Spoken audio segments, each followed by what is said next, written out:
It's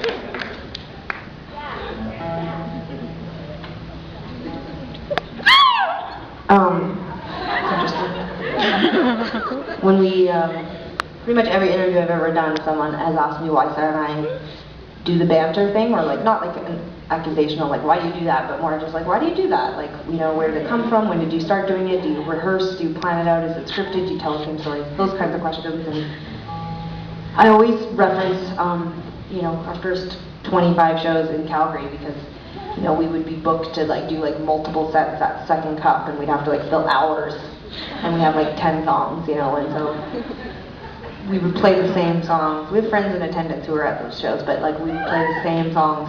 Remember, we'd do like a set of a song, and then we'd be like, okay, 20-minute break, and then come back and have to play the exact same songs. And so, to keep it interesting, we would tell stories in between the songs, or, you know, kind of banter back and forth, make fun of each other if the audience wasn't paying attention. And it kind of created this sort of like, I mean, a lot of the first shows were really awkward. Like, we one time did a show in Guelph to like 4 people, and they were all in a swimming pool, and one of them was the lifeguard. Like, it was really and there were moments that just felt so deep and dark and awful, and like, it was like, we would get into bed in the hotel room, and we would just stare like out to space, and one of us would just be like, we made a terrible mistake, we should have never done this. But talking on stage was our way of sort of like being like, I got you. Like, not like a, I got you, babe. But like, you know, like, and I got you. Like, I'm here. This is horrible. I know you wish that you could fall off the stage right now and be hospitalized. I can't remember this happened to us. But sometimes it felt like I blame you. Yeah, totally. There was blame attached too. But mainly it was just a way for us to, like, you know, check in. I get a bigger laugh.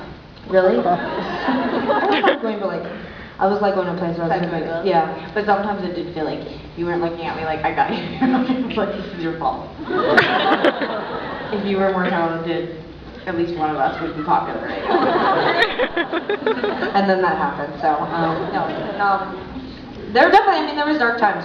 I remember one time we played a show in Toronto, and it was awful. We fought on stage. We don't fight very often. We, you know, pick at each other for fun, but stop doing that, it's driving me crazy. And then, you're cute, look at this, they're fighting. Ooh. You'll know when we're fighting. But anyway, we had a fight on stage, and it was so awkward, and they filmed, like, there was like a film crew there, and our management at the time got a hold of the video, and like, sat us down and like, put it on, and was like, look at yourselves! Look at you! Aren't you embarrassed? Your name! And Sara and I were like, hysterically laughing. And then we fired him. But it was like a funny moment. You do what you do up here to survive, and lucky for us now, what we do is just this, and we don't have to survive anymore. We just get to like bask in you know, like, I mean, I've dug myself into a dark hole. Thanks for that, Perry. Helping me out of that emotionally. Yeah, now we get to just, I don't know, I was trying to tie it around, I was trying to make it like, oh, now we just bask in you, but then that's sexual, and I was like, that's wrong. Bask in the lights, and then I'm like, ooh, nope, that's narcissistic and weird, and then I was like, bask in your laughter, and I'm like, really narcissistic, and then I was like, remember Jimmy with the bonnet? Basically what I wanted to say is thank you, because now it's not painful to be up here, and when I look at Sara, mainly I just think like, yeah, but not like, yeah, like, yeah, you know? Like, yeah, cool. That's what success looks like. Here it is.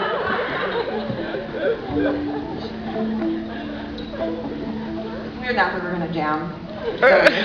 So sorry. I don't know either.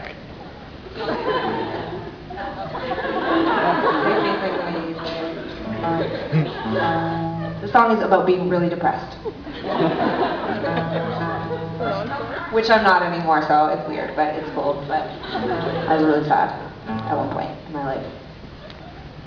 Where do you write